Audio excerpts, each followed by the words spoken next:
여기 우리가 서 있는 이유, 오늘 우리가 살아가는 이유, 지금 우리가 예배하는 이유, 축복의 통로가 되는 것. 여기 우리의 가정을 위해 오늘 우리가 일하는 곳에, 오늘 우리가 예배할 때에 축복의 통로로 쓰소서. 주여 이곳을 축복하소서. 주여 저들을 축복하소서. 우리를 통하여 축복하소서. 오늘도 축복 기여로 주여 이곳을 축복하소서. 주여 저들을 축복하소서. 우리를 통하여 축복하소서. 오늘도 축복 기여로, 오늘도 축복 기여로, 오늘도 축복 기여로.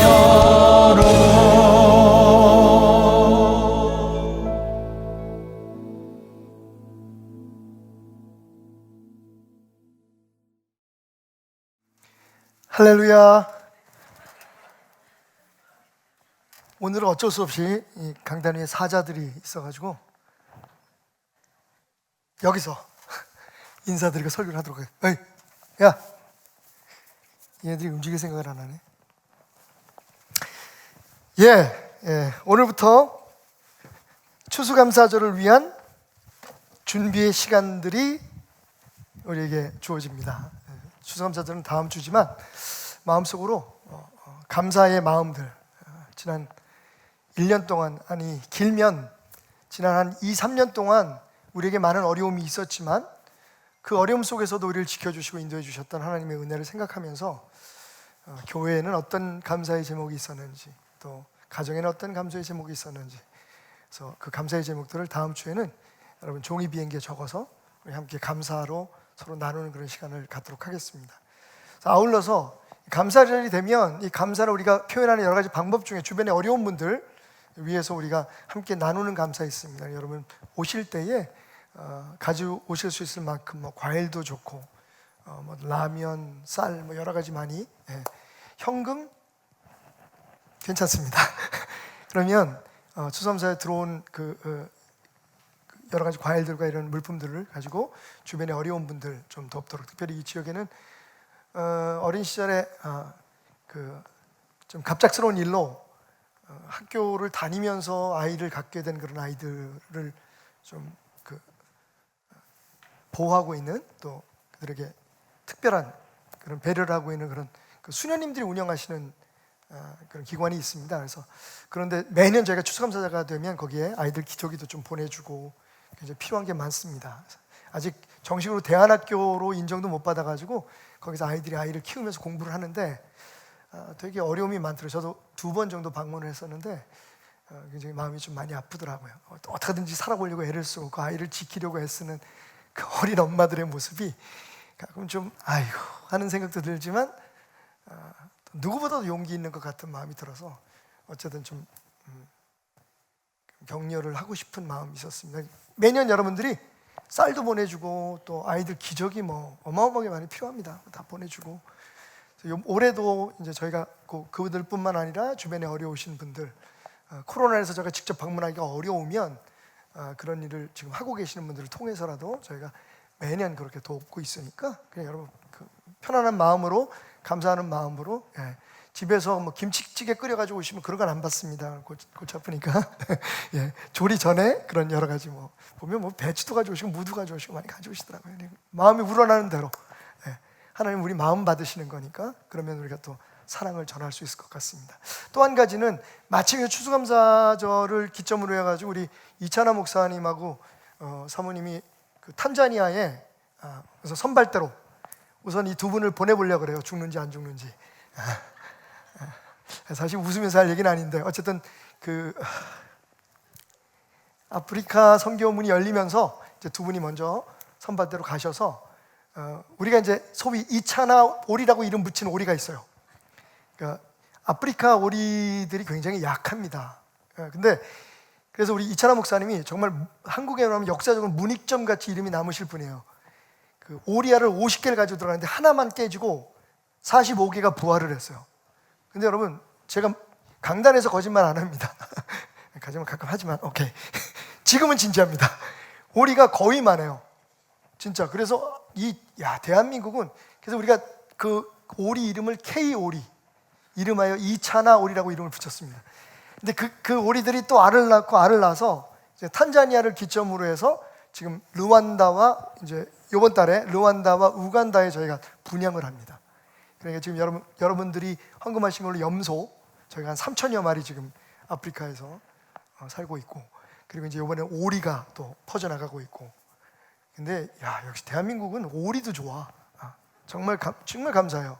그러니까 얼마나 건강하고 잘 크는지 알도 잘 낳고 그래서 그 또한 지금 탄자니아 그 정부에서조차 관심을 갖고 있는 새로운 그런 사역이 되었습니다. 근데 17일 날 가시니까 지난주까지 주보에 보시면 필요한 물품들 거의 다 준비가 됐습니다만 또 거기에 있는 형제자매들에게 나눌 수 있는 것 여러분 또 감사 마음으로 주시면 또 우리 목사님 좀 짐이 많긴 하지만 가서 그들에게 나눠줄 수 있을 것 같습니다. 그리고 이 지역에 본교회를 다니지 않으시지만 다른 교회 권사님이 지난번에 이 어려울 때에 아프리카 사람들을 위해서 우물 파주십시오 하고 3천만 원 헌금한 거는 지난주부터 저희가 그 딩기디 지역에 가까운 곳에 교회를 하나 짓기로 결정했습니다. 그 권사님이 교회를 지으셨으면 좋겠다. 그래서 그 권사님이 그 헌금한 것으로 교회를 하나 짓고 그리고 그 지역의 마을에 우물이 없어요. 그래서 우물을 지금 파는 작업을 시작했습니다. 아프리카도 이제 조금씩 그 모든 제재나 이런 그런 방역 조치들이 풀려가는 것 같아서 너무 감사하고 그 와중에도 여러분 알고 계시죠? 우리가 160명의 우리 김일복 장로님이 대표로 계신 예수마을 사람들에서 160명의 학생들과 학생들이라면 그 가족들을 포함합니다. 그리고 선생님들, 생활비 그리고 거기에 교육자들 3분의 그 신학교 공부하는 것까지 해서 지금 여러분들이 교회로 직접 들어오는 게 아니고 그거는 그 아프리카 예수마을 사람들로 그 기증이 되지만 그 헌금이 되지만 그걸 가지고 지금 100% 저희가 운영하고 있다. 그러니까 많이 힘들고 어려운 시간들이 지나가고 있었지만 그래도 참 우리가 가만히 있지는 않았구나. 이 모든 것들이 다 자랑스러운 우리 베들교회 성도님들의 헌신과 희생으로 이루어지고 있다라는 말씀드렸습니다.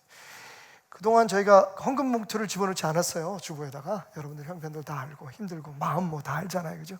감사하는 마음이 없어서 못 하겠습니까? 근데 올해는 그냥 용기를 내서 놓습니다. 여러분 너무 크게 신경 쓰지 마시고요. 작년에 올해나 교회의 생각은 똑같습니다. 여러분 마음으로 우러나시는 대로 하시면 돼요. 그리고 감사하는 것은 무엇보다도 우리를 드리는 거니까 말씀드리지만 여러분도 그렇게 생각하고 교회도 그렇게 생각해요. 저희는 여러분이 내는 헌금을 돈으로 환산하지 않습니다. 그건 여러분의 마음입니다. 그러니까 정말 하나님 앞에 기쁜 마음으로 정성을 다해서 한 주 드릴 수 있었으면 좋겠다. 그래서 많이 고민하다가 우리 장로님들하고 의논하고 이번에는 한번 집어넣었으면 좋겠다. 그래서 그렇게 집어넣은 거니까 역시 그것도 너무 큰 짐이 안 됐으면 좋겠다라는 말씀드립니다. 교회 여러분들이 너무너무 잘 섬겨주셔서 지난 2, 3년 동안 그 어느 때도 경험하지 못했던 많은 은혜와 축복들을 경험할 수 있었습니다. 먼저는 하나님의 은혜고, 그리고 여러분들의 그 헌신이 있었다 생각합니다. 그래서 여러분을 축복합니다. 자, 우리 축복합니다. 예, 축복합니다. 자, 오늘 사자들이 있어서 당연히 다니엘 얘기니까 사자가 있겠지라고 생각하시겠지만, 한 가지 여러분이 궁금하신 게 있을 거예요. 이 아버지 사자가 되게 화가 나 있어요, 그죠? 눈만 봐도. 클로즈업 한번 해봐 주실래요? 되게 화가 나 있어. 아까부터 예배 시작할 때부터.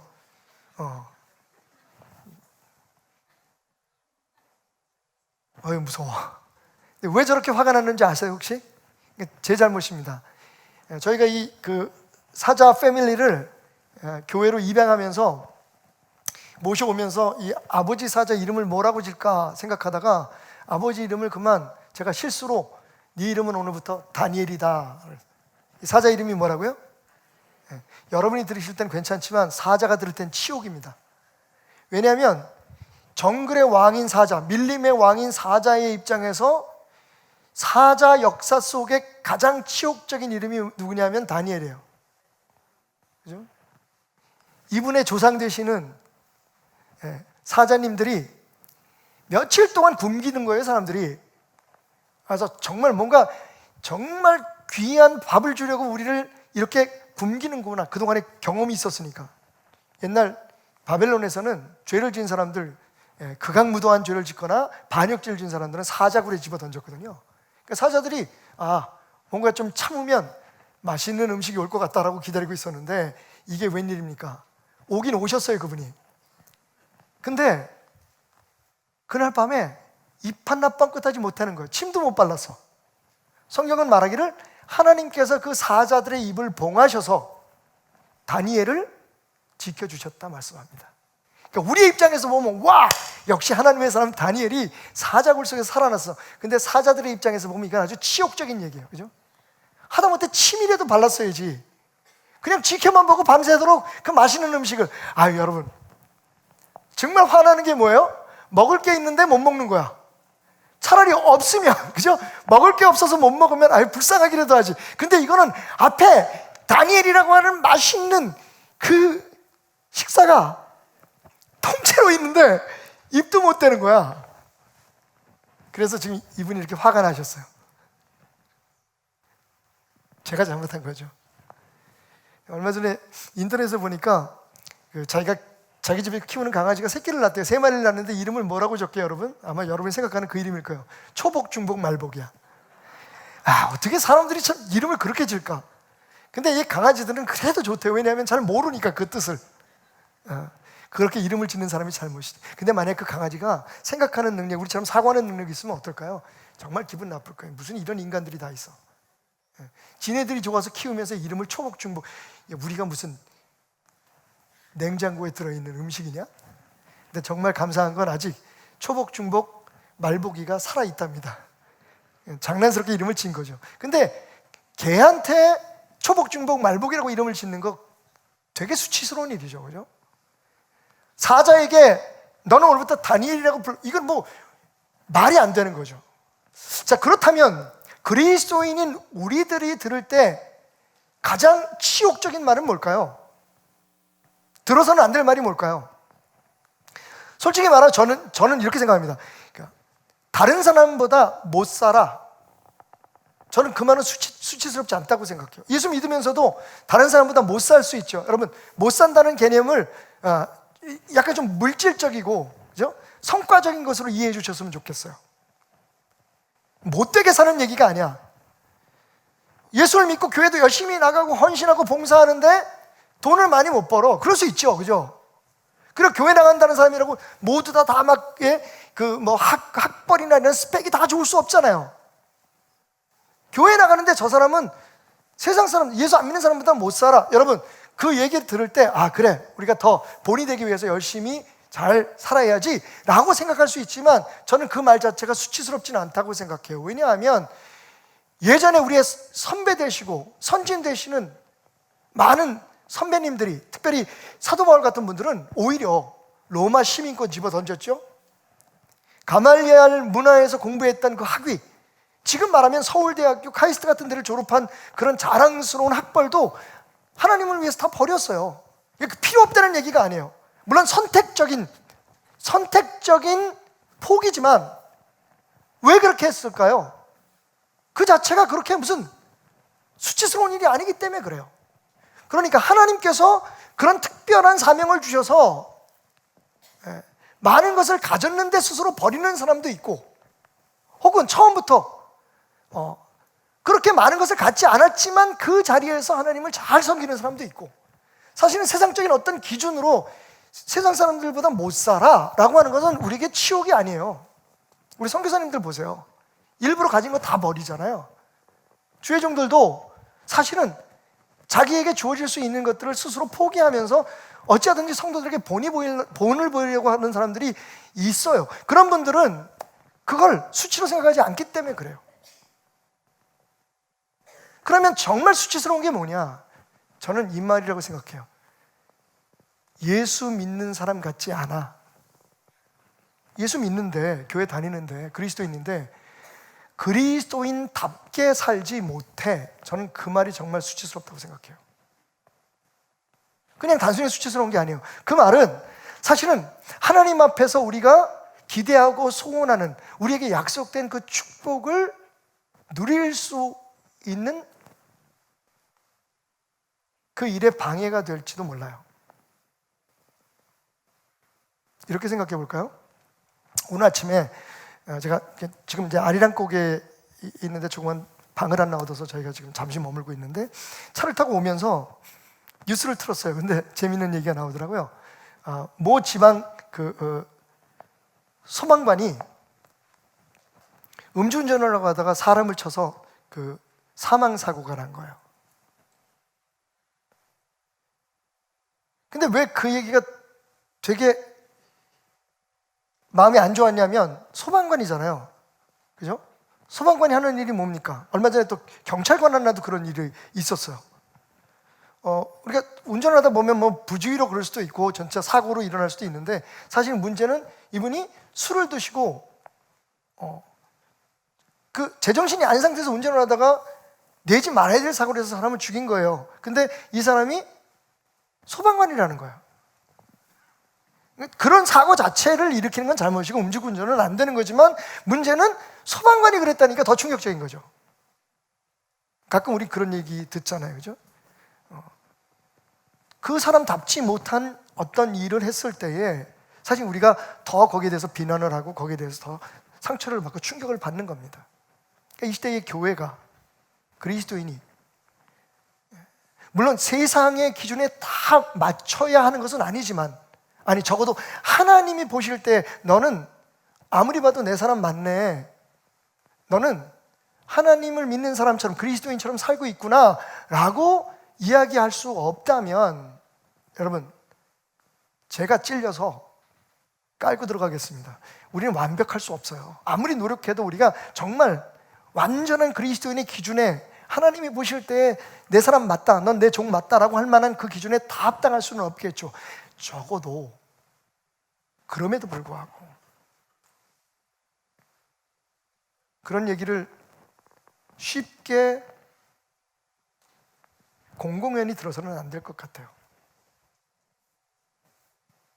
그래서 오늘 이 강단 위에 있는 저 아빠 사자가 다니엘이라는 이름을 듣기 싫듯이, 집에서 키우는 강아지에게 말복이라는 이름을 주면 안 되듯이, 우리 그리스도인들이 그리스도인답지 않아 라는 말을, 목사 같지 않아 라는 말을 듣지 말아야겠다는 거죠. 그럼 어떻게 해야 될까요? 그래서 오늘 저는 성경을 펴고 다니엘이라고 하는 사람을 여러분과 함께 생각해 보려고 합니다.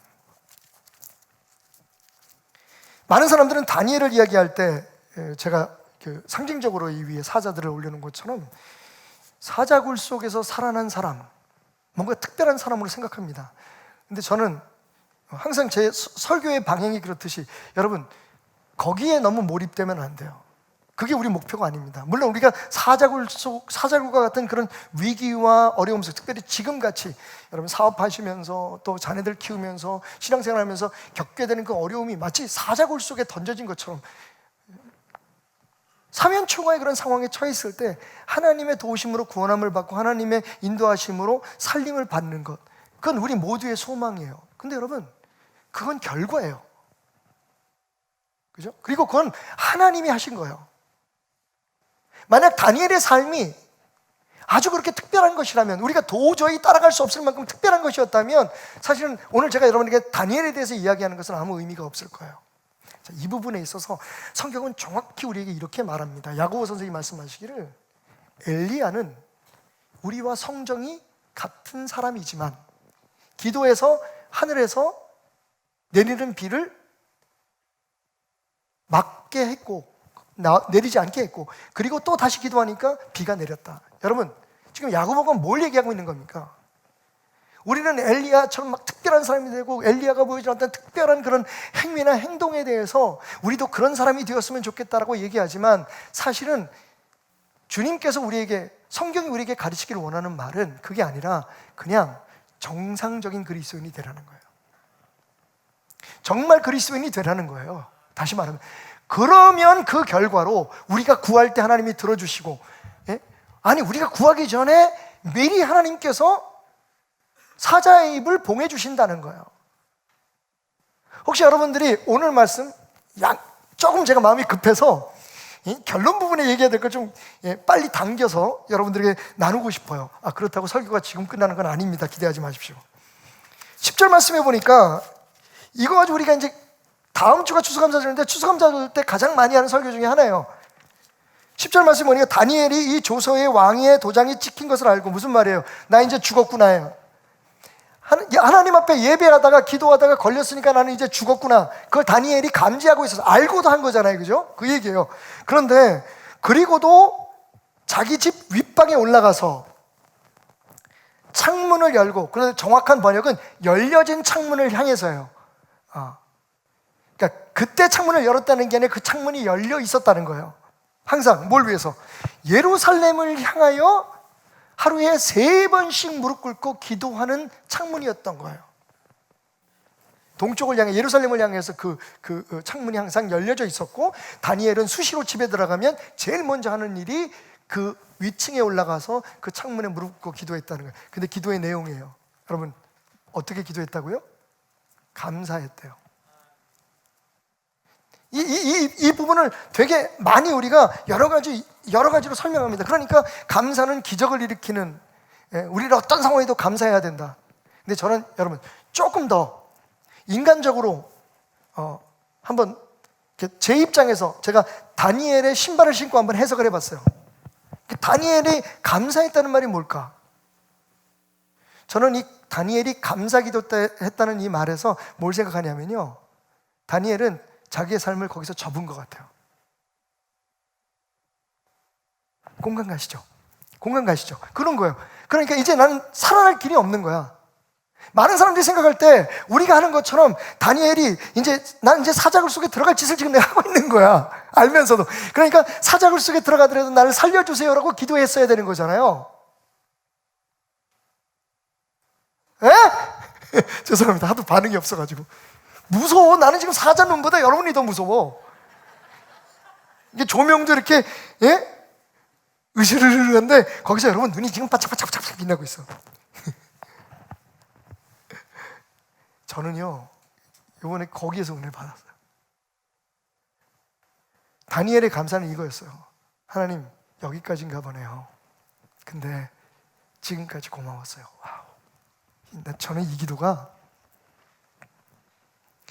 우리는 이제 이런 말씀을 보면 우리의 삶에 적용을 해서 가족 중에 누가 암에 걸려서 지금 고통받고 있고, 누가 치매에 걸려서 힘들어하고 있고, 지금 누구 죽어가고 있고, 사업은 잘 안 되고, 하나님 여기서 우리를 건져주세요, 이렇게 기도했을 것 같은데, 여러분 성경은요, 그러니까 그것도 일종의 단내리기 효과죠. 우린 그렇게 해석하는 거야. 다니엘이 살려달라고 기도했을 것 같다. 그런데 여러분, 다니엘은 살려달라는 기도를 안 했어요. 뭐라고 기도했어요? 지금까지 지내온 것 주의 크신 은혜라 한이 없는 주의 사랑 어찌로 말하랴 사람 없는 거리에나. 그 다음에 집에 가서 부르시고요. 제가 지금 뻥치고 있는 거예요. 왜냐하면 이 노래는 우리나라 작곡가가 작곡하신 노래니까 다니엘이 이 노래를 부르지는 않았을 거예요. 근데 여러분 아시죠? 무슨 얘기인지. 오늘까지 살아있게 해주신 게 감사했던 거예요. 근데 하나님이 그걸 살려주셨어요. 우리가 배워야 할 거는 그 사자굴 속에 들어가서 살아난 그 놀라운 기적을 기록하고 있는 8절의 말씀이 아니라 8절의 분량의 말씀이 아니라 거기 들어가기까지 다니엘이 어떤 믿음을 가지고 있었는지, 우리가 본받을 수 있는 어떤 믿음을 가지고 있었길래 하나님은 죽어도 좋습니다라고 고백하는 다니엘을 살려주셨을까? 첫째, 한번 이건 우리 입술로 고백해보는 것도 좋을 것 같아요. 왜냐하면 이 설교가 끝나면 또 우리의 마음이 어떻게 될지 모르니까. 따라해 보시겠습니까? 세상 핑계, 환경 핑계 대지 말고 뜻을 정합시다. 어제 아침에도 저는 그 목사님들 모임 속에서 이런 얘기를 들었어요. 아침 새벽에 이제 식사가 있었는데 서로 이제 목회 정보도 나누고 서로 격려하고 그런 자리입니다. 목사님 하면 그래서 요즘 같은 데 진짜 목사님 복귀하기 힘들어. 하나님이 놔주시면 그만뒀으면 좋겠어. 그렇게 말씀하시는 거예요. 제 마음속에 딱 거부감이 들었어요. 왜냐하면 저도 똑같은 말을 했을지도 몰라요. 만약 이 다니엘 말씀을 준비하고 있지 않았다면. 입으로는 표현 안 했지만 제 속으로 뭐라고 생각했는지 아세요? 지금이 어렵다고요? 지금이 최악이라고요? 그 목사님이 이렇게 말씀하셨어요. 야, 이 코로나 있기 전에만 해도 얼마나 좋았는데 정말 그때는 좋았을까요? 지금이 최악일까요? 요한계시록 18장 2절을 보면 정말 우리가 예상치 못한 곳에서 예상치 못한 한 나라의 이름을 발견하게 됩니다. 제가 읽을게요. 힘찬 음성으로 외쳐 이르되 무너졌도다 무너졌도다 큰 성 바벨론이요 귀신의 처소와 각종 더러운 영이 모이는 곳과 각종 더럽고 가증한 새들이 모이는 곳이 되었도다. 여러분 지금 이 땅에 바벨론이라는 나라 없어요. 그리고 앞으로 주님이 언제 오실지 모르지만 그때까지도 바벨론이라는 이름을 짓는 나라는 없을 거예요. 왜냐하면 요한계시록에 나오는 것처럼 바벨론은 망할 세상, 하나님께서 무너뜨릴 세상의 상징이기 때문에 그래요. 근데 재밌지 않아요, 여러분? 바벨론은 이미 오래전에 없어진 나라예요. 느부갓네살이라고 하는 악명 높은 왕이 586년에 예루살렘을 정복하고 예루살렘 사람들을 바벨론으로 끌고 갈 때까지 이제 그때 가장 전성기를 만났던 바벨론이라는 나라는 여러분 그 후에 벨사살이라는 왕에 의해서 왕위가 바뀌고 그리고 그 벨사살이 하룻밤에 암살을 당하면서 오늘 말씀 속의 주인공으로 나오는 다리오라고 하는 메데파사라고 그러죠. 페르시아의 최초 왕이 등장하기 시작해요. 그러니까 왕권이 계속 구테타로 바뀌는 거예요. 그 짧은 시간에. 그게 지금으로 따지면 기원전 600년 혹은 기원전 550년경의 사건이니까 여러분 지금 우리가 지금 2021년이잖아요. 2600년 전의 사건이에요. 나라는 그때 있었고 없어져 버렸어요. 바벨론이라는 나라는. 그런데 얼마나 그 나라가 참 불행한지 지금도 아니고 앞으로 일어날 이 세계 멸망, 하나님께서 이 세상을 심판하실 그때의 대상이 누구냐? 바벨론이에요. 그러니까 가만히 생각하면 저는 바벨론은 김정일 정권보다 그러니까 히틀러의 나치보다 더 나쁜 나라인 거예요. 만약 그랬다면 요한계시록에 그렇게 쓰셨겠죠? 무너져라 무너져라 북조선은 무너졌도다. 근데 그렇게 얘기를 안 하셨어요. 낫지는 무너졌다 이렇게 말씀 안 하시고 뭐라고 말씀하시냐면 큰 성 바벨론아 너는 무너졌다. 너는 정말 사악하고 타락한 모든 나라의 상징이구나. 그러니까 여러분, 적어도 다니엘 앞에서는 명함도 내밀지 말자는 거예요. 지금 우리가 힘들다 그러죠. 근데 우리 예수 믿는다고 지금 뭐 많은 사람들이 뭐 우리가 지금 뭐 교회들이 탄압을 받고 있고 예배 못 드리게 한다고 얘기하지만, 여러분 제가 20년 전에 갔다 온 북한의 상황만 생각해도 우리는요 할 말이 없어요.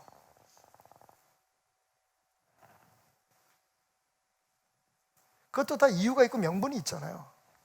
어떻게든 이 코로나를 빨리 벗어나기 위해서 우리가 먼저 주의합시다. 우리가 먼저 조심합시다. 저는 그 명분이 그렇게 나쁜 건 아니라고 생각해요. 물론 어제 죽어도 살아도 예배는 드려야 된다고 주장하는 사람들의 입장에서는 그게 마치 양보하는 것 같고 탄압받는 것 같겠지만, 시간이 지나면 알게 되겠죠. 물론 억울한 부분이 없는 건 아니에요. 왜 우리만? 그럼에도 불구하고 충분히 설득되어질 만한 이유가 저는 있다고 생각하기에 우리 교회는 선행적으로 한 주, 두 주씩 먼저 문을 닫았어요.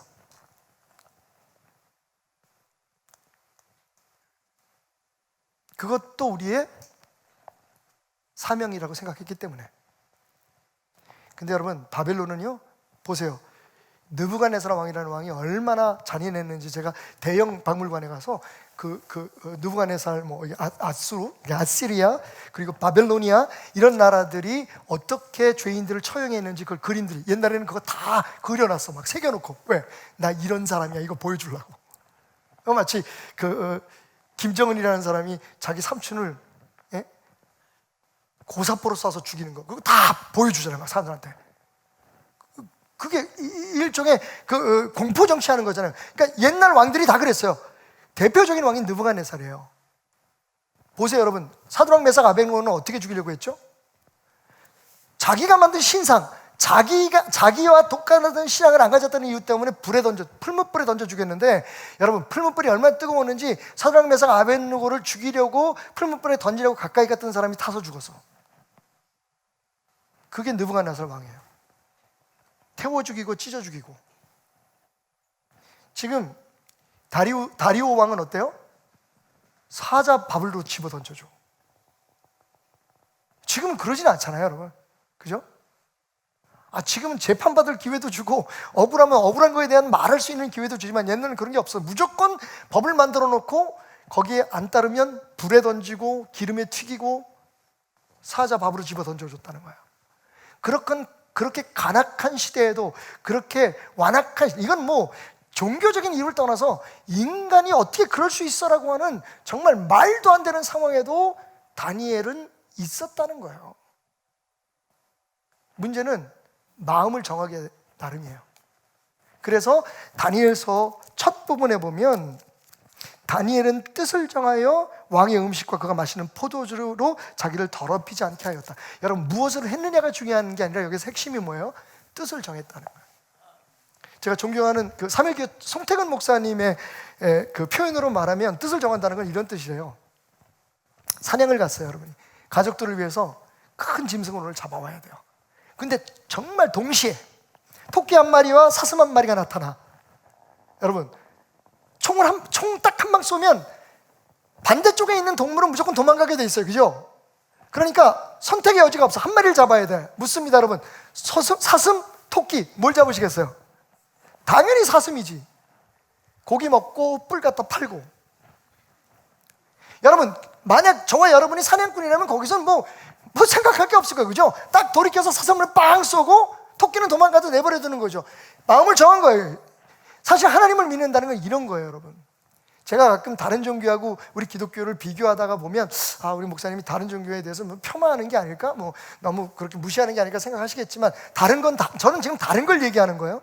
기독교가 다른 종교하고 또 하나 다른 점이 뭐냐면요, 다른 종교는 대부분 내가 뭘 하고 내가 할 수 없는 것, 내게 없는 능력을 어떤 어떤 영을 통해서 도움을 받으려고 하는 거예요. 다시 말하면 내 삶에 그 신의 능력을 더하는 거예요. 기독교는 그게 아니에요. 지금 속았다고 생각하시는 분들 계실 텐데, 기독교는 하나님이냐 아니면 세상이냐 둘 중에 하나를 선택하는 거예요. 그래서 내가 죽고 예수가 살고라는 말이 나오는 거예요. 나도 살아있고 그 위에 예수 살고, 내가 원하는 대로 하고 싶은 거 다 하고 그 다음에 내게 유익한 게 있으면 하나님의 능력을 이렇게 골라 붙드는 게 아니라, 기독교는요 둘 중에 하나인 거예요. 뜻을 정하는 거예요. 우리의 문제는 지금 환경이 아니에요. 여러분, 예전 정권 때도, 심지어는 장로가 대통령이었을 때도 제가 볼 때는 그렇게 녹록하지 않았어요. 우리의 신앙 환경이.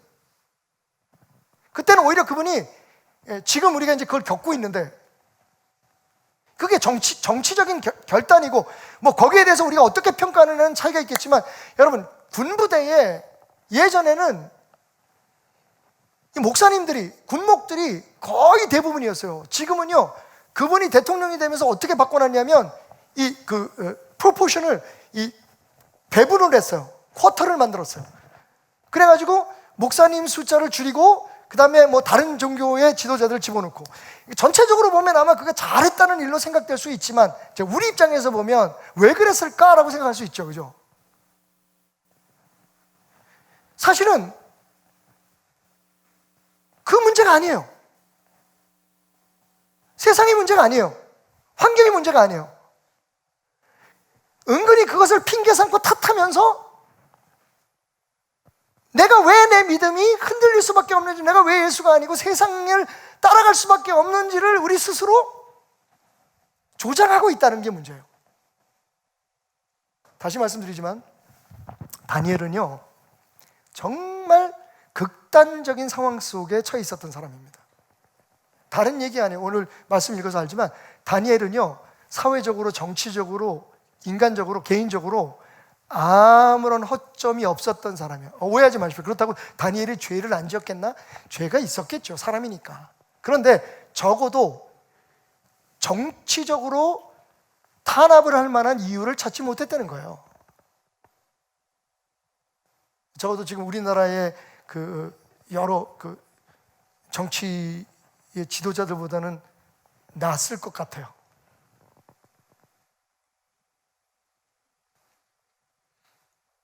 딱 한 가지. 그래서 딱 한 가지 이 다니엘을 죽일 수 있는 방법이 뭐였냐면 하나님을 믿는 거. 그걸 올무로 삼을 수밖에 없었어요. 저는 그게 영광이라고 생각해요. 지금 우리는 하나님 믿는다는 이유 때문에 지금 우리가 핍박받는 거 아닙니다. 여러분 알고 계시죠? 그거 하나만 가지고 핍박을 받으면 예수님도 말씀해, 나 때문에 핍박받는 자는 복이 있다고 말씀하시잖아요. 그런데 훗날 사도들, 제자들이 말하기를, 그런데 우리가 잘하는데도 핍박받으면 영광이지만, 예수 때문에 핍박받으면 영광이지만 우리가 잘못해서 핍박받는 것을 어찌 자랑할 수 있겠느냐라고 얘기합니다. 핑계대지 않아야 돼요. 우리 신앙 때문에 죽는 건 죽을 수 있어요. 재밌는 건 다니엘이 왕이 4번 바뀌고 왕국이 3번 바뀌는 거죠. 나라 이름이 3번 바뀌어요. 근데 항상 다니엘은 그 나라의 재상이었어요. 왕 바로 아래 사람이었어요. 이게 가능해요, 여러분? 지금 이제 내년에 우리가 대통령 선거가 있는데, 대통령 선거가 끝나고 정권이 바뀌면, 만약에 같은 당의 분이 되신다면 아마 청와대도 다는 안 바뀔 거예요. 그렇지만 그래도 많은 부분들이 바뀌고, 특별히 위쪽에 국무총리나 이런 사람들은 당연히 바뀌겠죠. 비서실장도 바뀌고, 그러면 당연한 거예요. 만약에 그 당이 다른 분이 대통령이 되면 거의 밑에서부터 싹 바꿉니다. 지금도 그러는데, 옛날 여러분 자고 일어나면 목뼈 죽이는 그런 시대에, 그래서 하루아침에 왕권이 막 바뀌고 나라가 바뀌는 그 상황 속에서 가장 가까이에 있는 사람이 4명의 왕이 바뀔 동안에 그 자리를 지킬 수 있다는 건 무슨 얘기입니까? 누구도 미워할 수 없는 사람이었다는 거예요. 근데 이게 말이 안 돼요, 솔직히. 딱 한 가지 이유를 제외하고는. 그게 뭐냐면 다니엘은요 정권이 바뀌든 우가 되고 좌가 되고 뭐 대통령이 누가 되고 누가 뭐 왕이 되든 거기에 흔들리지 않았다는 것을 보여주죠. 그러면 다니엘의 그 그 초점은 어디에 있었습니까? 하나님만 본 거예요. 그러니까 왕이 바뀌고 정권이 바뀌어도 이 사람은 그냥 쓸만한 사람인 거예요. 자, 이런 면에서 저는 교회가 깨달아야 될 부분이 있다고 생각해요. 우리가 어디까지 행동하고 어디까지 우리가 마음을 막 기도하는 건, 여러분 우리 마음속에 나라를 위해서 여러분 각자 가지고 있는 생각대로 기도하는 건 좋습니다만 행동을 할 때는 잘 생각하셔야 돼요. 우리는 하나님의 기준에서 모든 걸 판단해야지 지금 움직이는 정권에 따라서 그 다음에 어떤 그 이념에 따라서 막 행동을 해야 될 존재가 아닙니다. 그러면 우리하고 다른 사람들이 만약에 힘을 얻게 되면 또 탄압을 받는다고 얘기할 거 아니에요. 그래서 참 한심한 게, 그렇게 해서 내가 뽑지 않은 사람이 대통령이 되면 5년 동안 우리는 정말 거지 같은 대통령을 섬겨야 되는 거야. 왜 그런 짓을 하세요? 우리나라인데. 그러니까 사실 세상이 바뀌고 정권이 바뀌고 환경이 바뀌어도 우리 마음속에는 하나님은 어떻게 생각하실까? 이걸 생각해요. 다니엘이 바보예요, 여러분. 둘 중에 하나겠죠. 정말 하나님의 관점에서 모든 것을, 하나님의 렌즈를 끼고 세상을 바라보는 그런 믿음의 사람이었던지, 아니면 완전히 사쿠라 그런 말 쓰면 안 돼. 완전히 철새였던지. 철새라도 여러분, 우리나라에도 그런 분들이 몇 분 계셨지만 그래도 그 정도는 아니었을걸요. 국가에서 왕이 바뀌는데 내 왕을 섬겨요? 이건 그냥 얍삽 바른 머리로 간에 붙었다 쓸개 붙었다는 걸로 되는 일이 아니에요. 어떻게 가능했을까? 그의 마음속에 딱 분명해서 나는 하나님만 섬긴다. 그러니까 하나님이 말씀하시는 그것을 기준으로 해서 나는 어떤 정권이나 어떤 나라, 심지어는 이거 자기 나라도 아니야. 한 가지 더 충격적인 말씀 드릴까요? 여태까지 한번 못 들은 얘기일 거예요, 여러분들이. 제가 이번에 공부하면서 다니엘을 공부했는데, 여러분 다니엘이 내시였을 가능성이 크다는 거 아십니까? 주일학교에서는 절대로 가르치면 안 돼요. 여러분들은 들으셔야 될 것 같아요. 다니엘이 처한 상황이 어땠는지. 다니엘 1장에 보면 다니엘과 사드락 메삭 아벳느고 이 네 친구를 관리하고 교육하고 나중에 왕 앞에 관리가 돼서 설 때까지 시험을 통과하고 누구보다 우수한데 왕을 섬기게 하소서, 그래서 왕의 관리가 될 때까지 이 네 친구들을 보살핀 사람이 환관이었습니다. 넷이었어요. 넷이 교육을 받은 거예요. 재밌는 건, 이건 뭐 드라마를 너무 많이 봐서 그런지 제가 이게 딱 눈에 들어오더라고요. 다니엘 1장 4절에 보니까 그 다니엘과 사드락 메삭 아벳느고가 어떤 사람이었냐면, 흠이 없고 용모가 아름다우며 모든 지혜를 통찰하며 지식에 통달하며 학문에 익숙하고 왕국에 설만한 소년들이었다. 이게 무슨 얘기예요? 잘생기고 능력 있고 똑똑하고. 여러분 우리 조선 왕조도 마찬가지지만 옛날에 모든 나라에 내시들이 있었던 이유가 뭔지 아십니까? 왕의 여자들을 건들지 못하게 하기, 왕의 여자들이 괜히 한눈 팔지 못하게 하는 것도 이유가 있었어요. 그래서 거세를 하는 거죠. 강제적으로. 수치예요. 근데 제가 왜 그렇게 생각하냐면, 다니엘을 읽다가 이번에 깨달은 건데, 요셉하고 다니엘을 많이 비교하는데 요셉은 부인도 있고 애들도 있어요. 다니엘이나 사드락 메삭 아벳느고는 가족 얘기도 한마디 없고 부인 얘기도 없고 결혼했다는 얘기가 없어요. 여러분 상황이 그려지시나요? 나라가 망했어요. 억지로 끌려가요. 바지 벗기고 거세를 당해요. 니네는 앞으로 이 나라의 왕을, 바벨론과 페르시아의 왕을 위해서 충성하다가 죽어. 니네는 왕에게 속한 존재야. 그래도 하나님을 놓지 않았어요.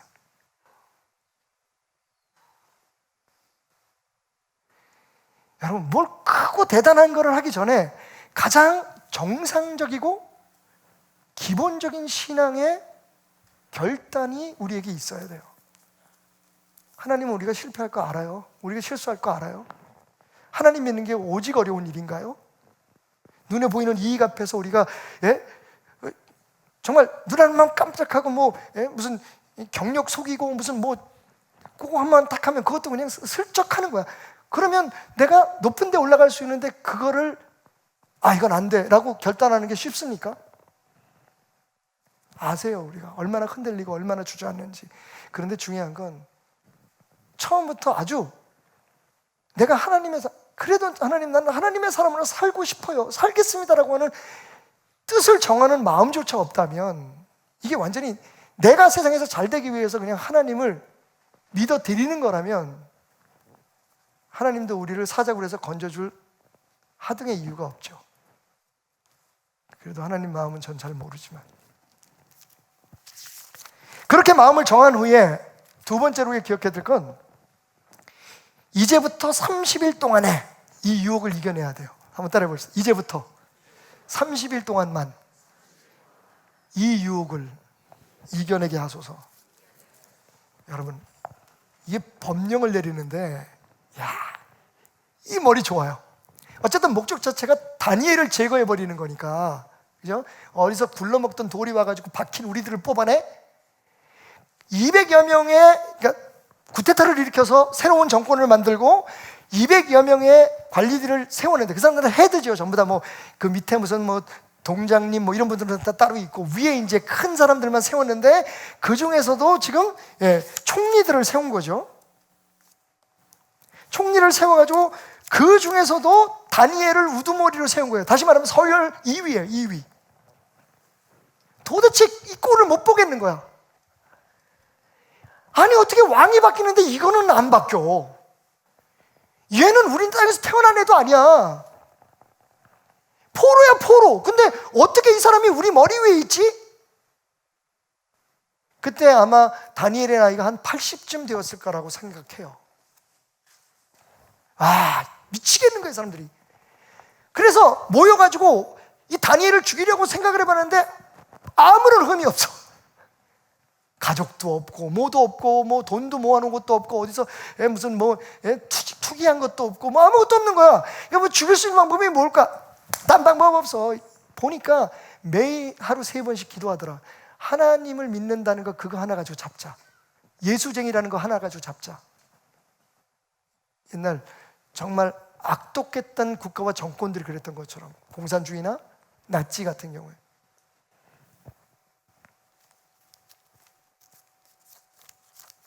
근데 법을 어떻게 만드는지 아세요? 이렇게 만들어요.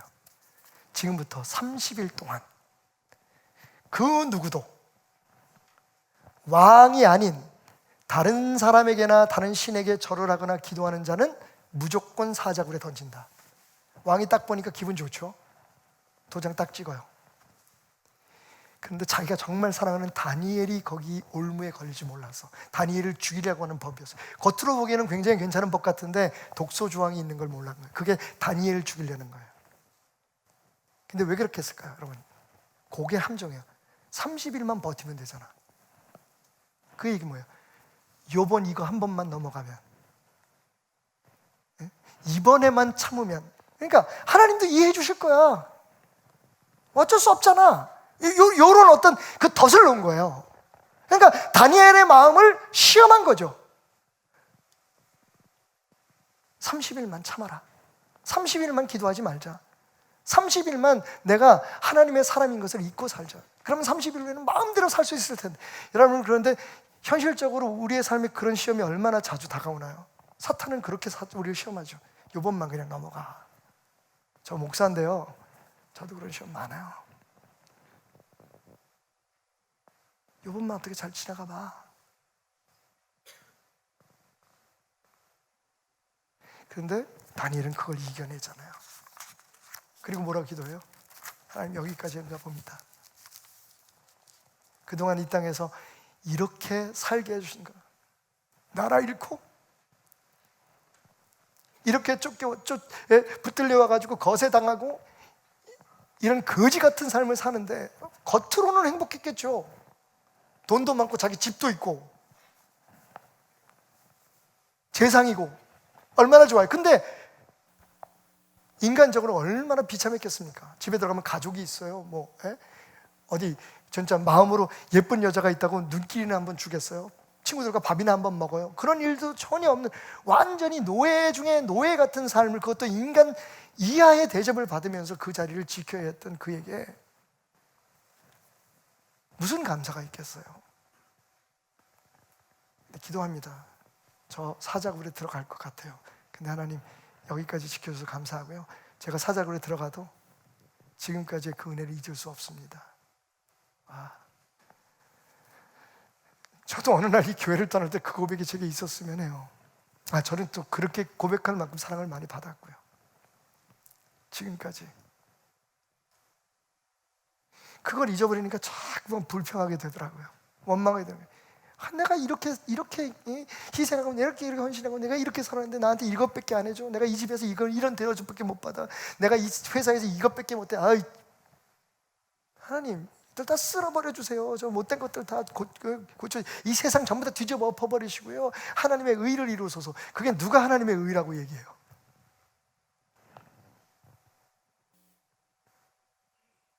하나님은 믿는 자, 믿지 않은 자에게 동일하게 햇볕을 비치시는 분이에요. 우리가 하나님의 사람이기 때문에 하나님은 하나님 믿지 않는 사람, 타종교를 믿는 사람들을 다 미워하시고 저주하신다고 생각하는 건 하나님의 마음을 모르는 거예요. 구원과 관계없이 하나님은 우리만큼 이 땅에 그 누구 하나도 저주받아야 할 자격이 있는 사람을 생각하지 않으실 거예요. 신앙생활을 오래 하면 할수록 점점 더 저지멘탈해지는 이유가 뭘까요?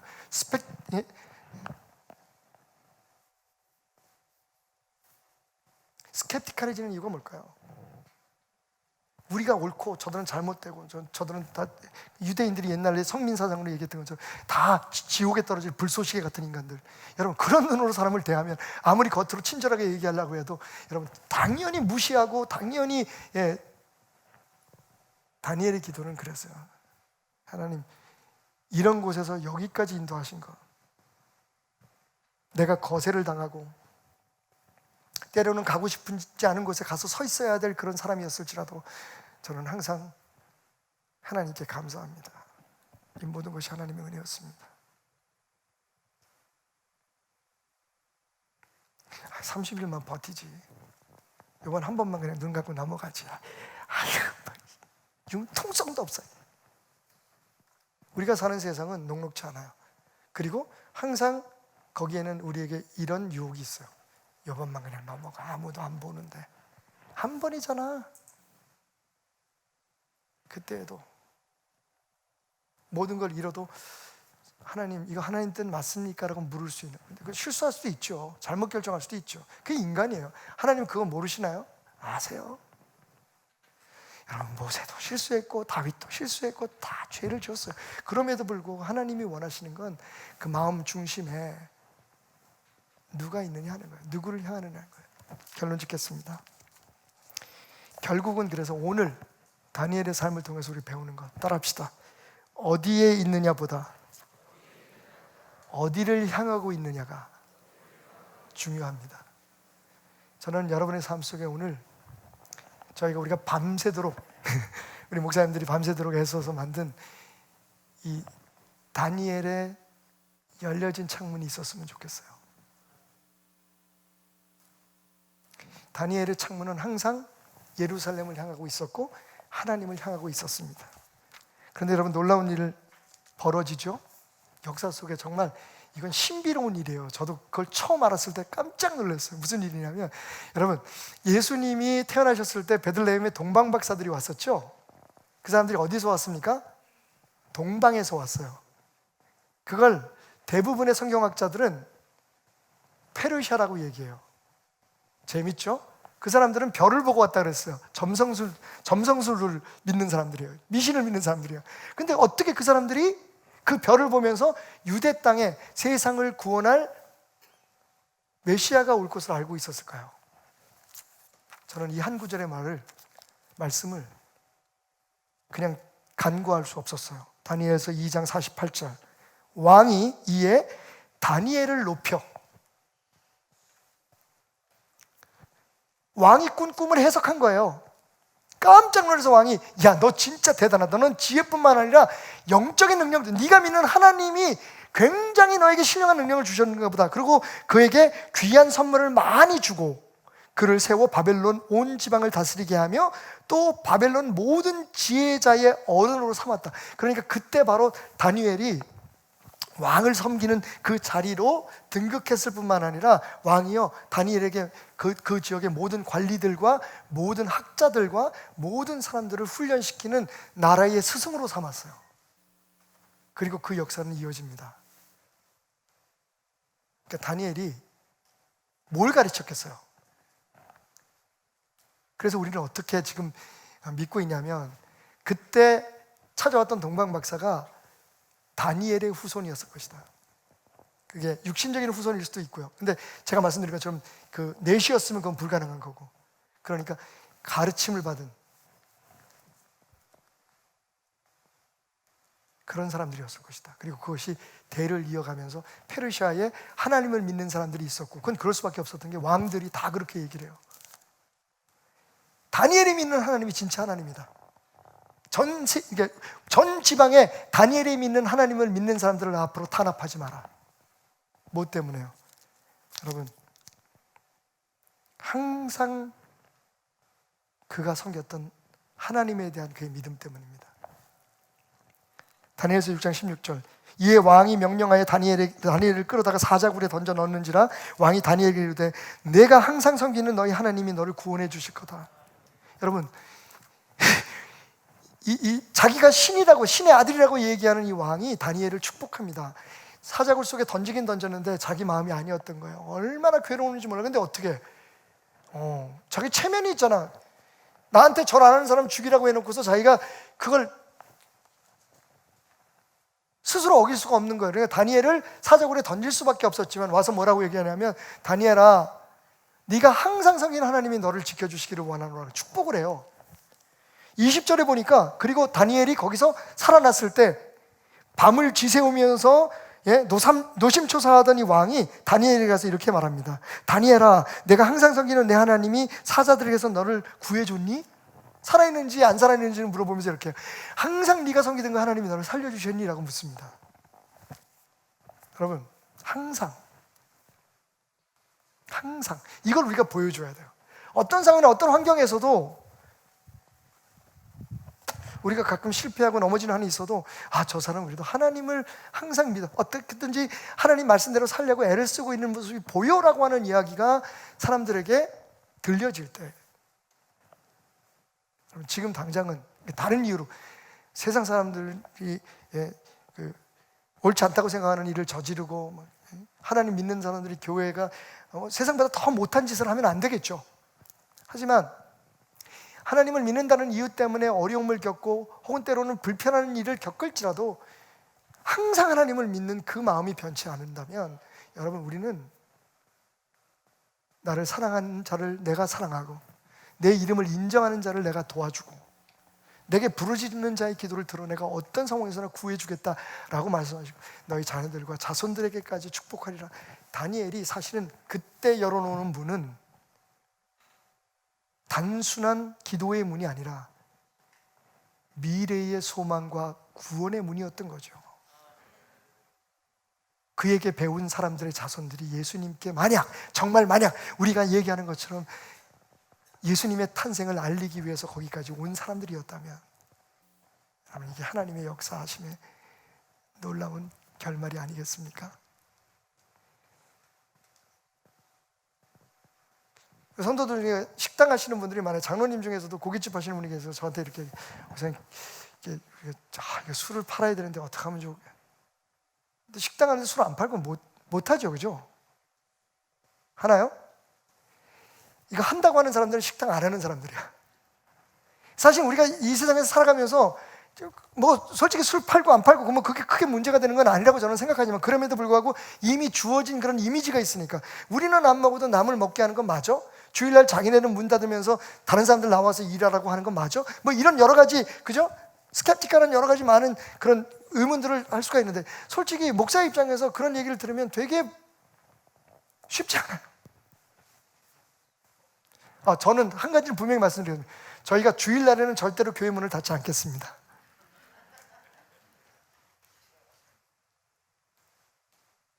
하나님은 어떠실까요, 여러분? 제가 그랬어요. 그렇게 힘드시면 누가 하라고 해서, 하지 말라고 그래서가 아니라 본인이 결정하셔서 뭐 전업을 하시든지 지금 하고 있는 일이 별로 하나님이 보시기에 안 좋다고 생각하시면, 그리스도인이 해야 될 일이 아니라고 생각하신다면 그런 마음을 주실 때 결정하십시오. 그리고 혹 그것 때문에 집사님이 하나님 앞에 야단 맞을 일이 있으면 제가 가서 한 대 대신 맞아드리겠습니다. 이게 주의 종의 마음이라는 걸 알았어요. 옛날에는 이거 돼, 안 돼, 이게 주의 종이 잘하는 건 줄 알았는데 지금은 조금 달라졌어요. 지금은 성도들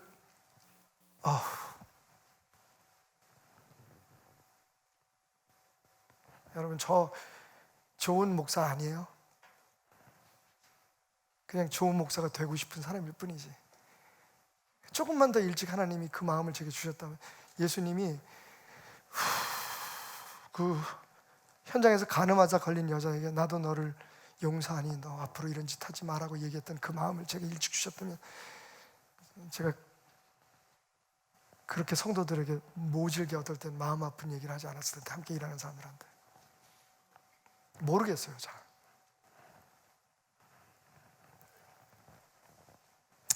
여러분이 어디에 있는지, 무엇을 하고 있는지보다 중요한 건 여러분의 마음이 어디에 있는, 마음이 거기 있으면, 항상 거기 있으면, 그 하나님을 항상 믿으면 하나님의 도우심으로 여러분이 돌이킬 날이 있을 것이고, 그것이 잘못됐다면, 아니면 그 어려운 상황에서도 다니엘처럼 하나님이 구원하시는 놀라운 기적들을 경험하게 될 것입니다.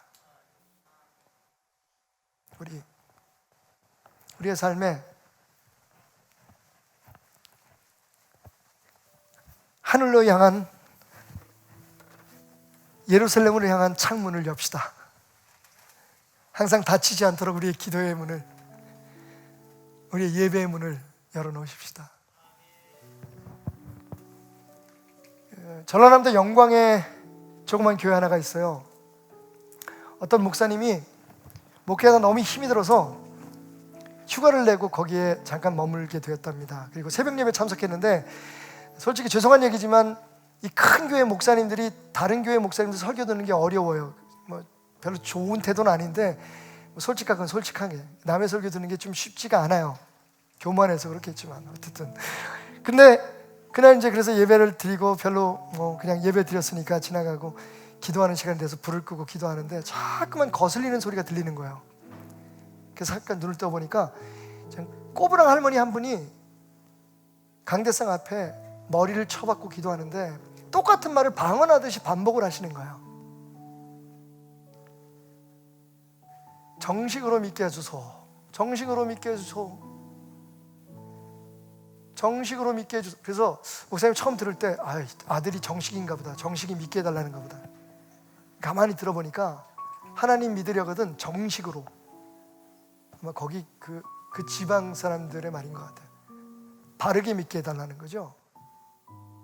근데 갑자기 그 음성이, 야 아무개 목사야, 너 정말 정식으로 목회했니? 너 정식으로 신방했니? 너 설교 준비 정식으로 했니? 라는 하나님의 음성으로 들리는데, 네가 힘들고 아프다고 뭐 사람들이 네가 하고 싶은 거 막 방해하고 옆에서 뭐라 그러고 그래서 목회 못 해먹겠다고 얘기하기 전에 네 목회가 정식으로 한 목회였는지를 생각해봐라. 돌아오셔가지고요 펑펑 울고 그리고 힘을 내서 목회를 하셨다는 이야기가 제가 읽은 책 속에 있더라고요.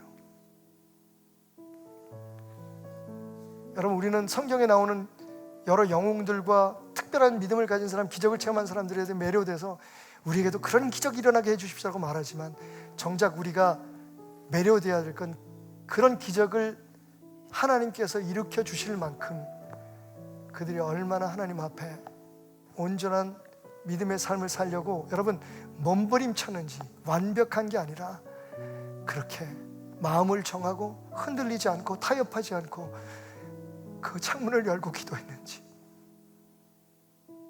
여러분 알고 계십니까? 여러분은 축복의 통로이십니다. 여러분의 기도는 다니엘의 기도만큼 미래의 문을 열 것입니다. 우리 대한민국의 소망의 문을 열어놓기에 충분한 능력이 있습니다. 왜냐하면 하나님 말씀하시기를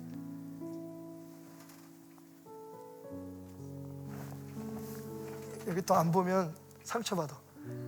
하나님 말씀하시기를 너는 축복의 통로야.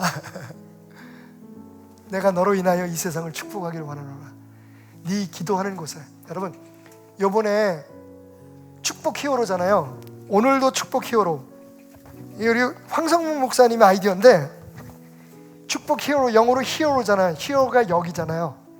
그러니까 축복의 영웅이라는 뜻도 있지만 히어로, 같은 발음으로 오늘 축복을 여기에, 주님 축복하소서 여기에, 뭐 이런 뜻이 있어요. 그래서 두 가지 의미가 있습니다. 축복 히어로.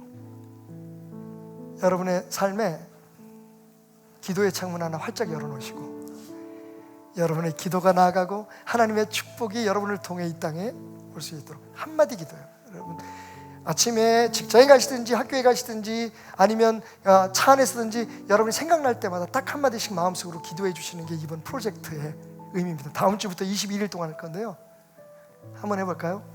축복하소서. 축복하소서. 네. 그냥 우리끼리 만날 때는 어떻게 인사해요? 축복해요. 어떻게 해요? 그냥 하면 재미없고 약간 이렇게 딱 거만하게 주여 이곳을 축복하소서. 주여 저들을 축복하소서. 하나님께서 그렇게 정식으로 신앙생활을 하기로 결심하는 여러분들을 통해 여러분의 가족과 자녀들, 사랑하는 이 대한민국을 축복해 주실 겁니다. 오늘 우리가 함께 찬양하면서 특별히 축복해야 될 사람들이 있습니다. 우리 돌아오는 18일 날 시험이 있는데, 여러분 아시다시피 우리 학생들 어디 와 있죠? 같이 좀 들어오시면 함께 여러분 축복하면서 오늘 예배를 마치겠습니다. 여기 우리가 살아가는 이유, 오늘 우리가 살아가는 이유, 오늘 우리가 살아가는 이유, 지금 우리가 예배하는 이유, 지금 우리가 예배하는 이유, 축복의 통로가 되는 것. 여기 우리의 가정들 위해, 가정을 위해 오늘 우리가 일하는 곳에, 지금 우리가 예배할 때에. 자, 여러분 올해도 또 저희가 진짜 마이드 하나하나를 안수하기에는 조금 문제가 있어서 여러분 함께 마음으로 축복해 주시고 기도해 주시기 바랍니다. 주여 이곳을 축복하소서. 주여 저들을 축복하소서. 우리를 통하여 축복하소서. 오늘도 축복합니다. 이곳을 축복하소서. 여러분 함께 기도해 주십시오. 이 아이들이 마음의 담대함을 가지고 그동안 애쓰고 수고한 것만큼 열심히 하나님을 의지하고 축복할 수 있도록 하나님 축복합니다. 하나님 축복하여 주옵소서. 하나님 담대하게 하시고 하나님 흔들리지 않는 믿음으로 승리하게 하여 주옵소서. 하나님 감사합니다. 주님의 손에 맡깁니다. 하나님 사랑하는 나를 통해 역사하소서. 그 앞길을 여시고 하나님의 역사하소서. 하나님 감사합니다. 사랑하는 나를 담대하게 하시고 주의 영광을 위하여 담대히 소리하여 주옵소서. 다니엘처럼, 하나님 다윗처럼 하나님 욕망한 운명 속에 살아주시옵소서. 우리 통하여 축복하소서. 오늘도 축복하여. 주여 우리를 축복하여 주옵소서. 이곳을 축복하소서. 우리 옆 사람들 축복합시다. 당신을 축복합니다.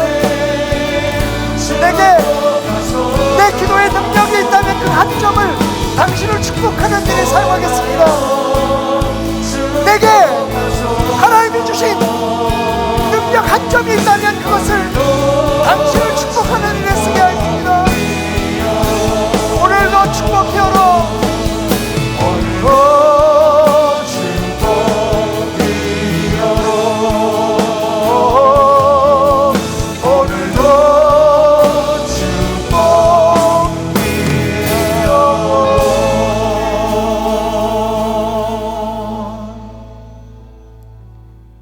여기 하나님이 사랑하는 아들들이 있습니다. 딸들이 있습니다. 담대하게 붙으시고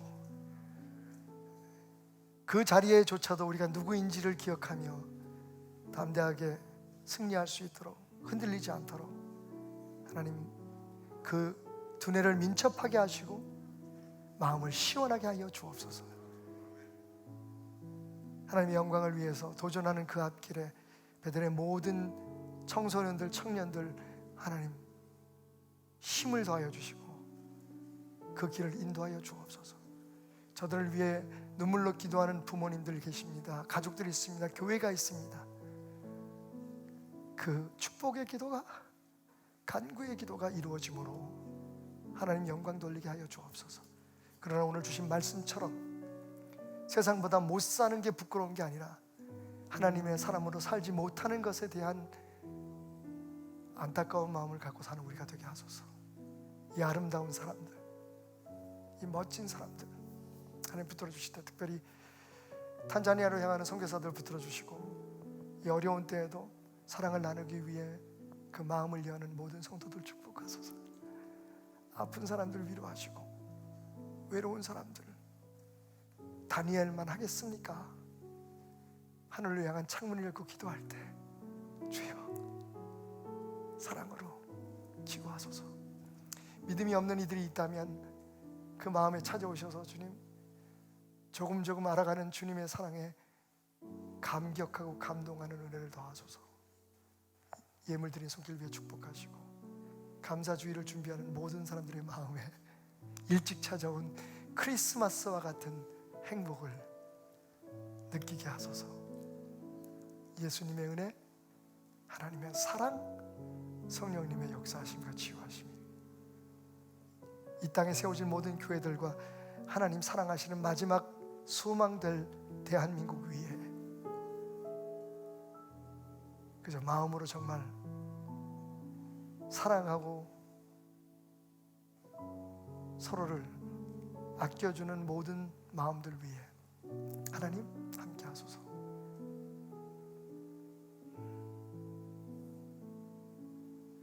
그 하나님의 은혜와 축복이 영원하시기를 축원하옵나이다. 아멘. 여러분을 축복합니다.